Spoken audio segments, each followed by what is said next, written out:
Welcome to Down the Rabbit Hole with Eric Ebersol.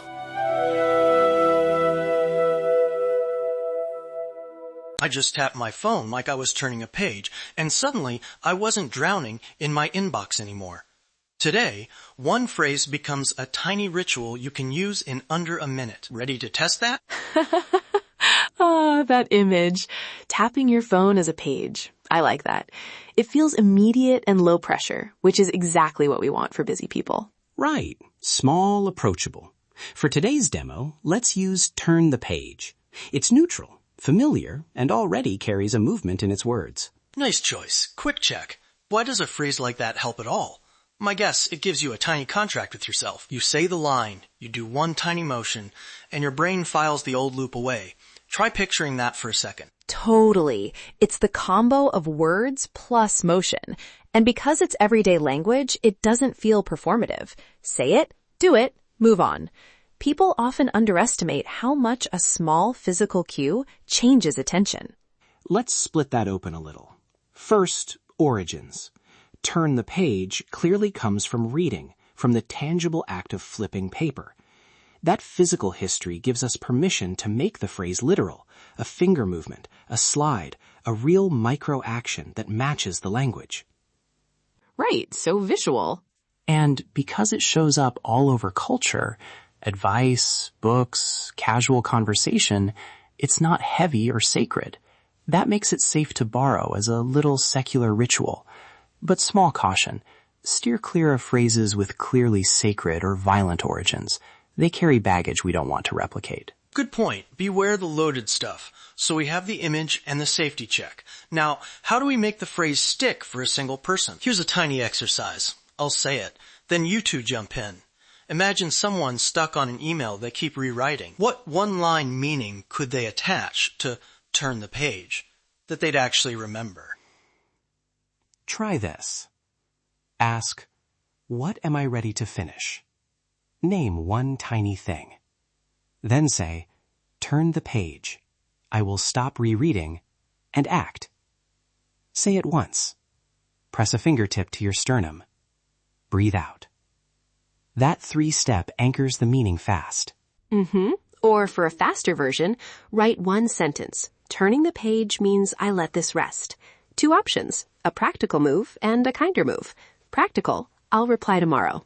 Kinder, I'll let this idea sleep and come back gentler. 2 lines, 30 seconds, and the phrase isn't abstract anymore. Love those. Okay, ritual demo. I'm going to lead a 45-second pocket practice tied to turn the page. I'll guide counts, follow silently, or out loud. In for 4, hold a beat, out, and speak the phrase do one motion. Ready? Go on, try it with us. In, 2, 3, 4, out. Silently say, turn the page. Make a tiny finger flick as if flipping a page. Then a slow breath in. That whole sequence, about 45 seconds if you take it gently. Short reaction, that fingertip on the sternum really helps. For private spaces, tap your ring finger under the table twice. No one notices, but your nervous system does. Rituals are signals. They don't need drama. 10-second version for high stress. Inhale, whisper, turn the page. On the exhale, drop your shoulders. Done. Morning version, do a full minute with a real book. Turn one page and set a tiny intention. Same phrase, different scale. Quickfire round, names only, other phrases that map to little rituals. I'll toss 2. Hold the line for steadiness and come back to center for a reset. Your rapid answers.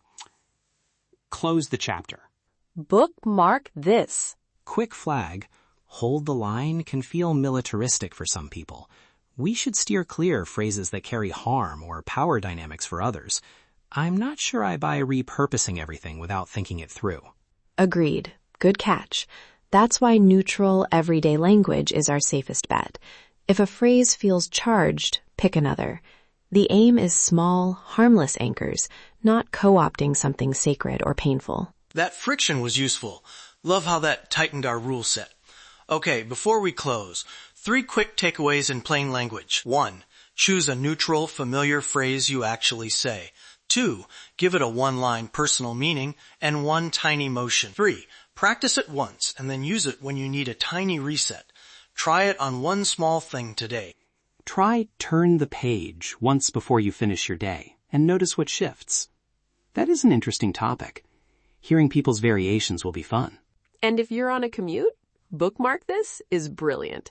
Tiny, harmless, and oddly empowering. Try it and tweak it to your life. Don't be afraid to learn. If this experiment helped, subscribe so we can keep sending 7-minute rituals your way. Try today's practice now. Pick a phrase. Add emotion. Notice the shift. Thanks for listening to Down the Rabbit Hole. See you next time.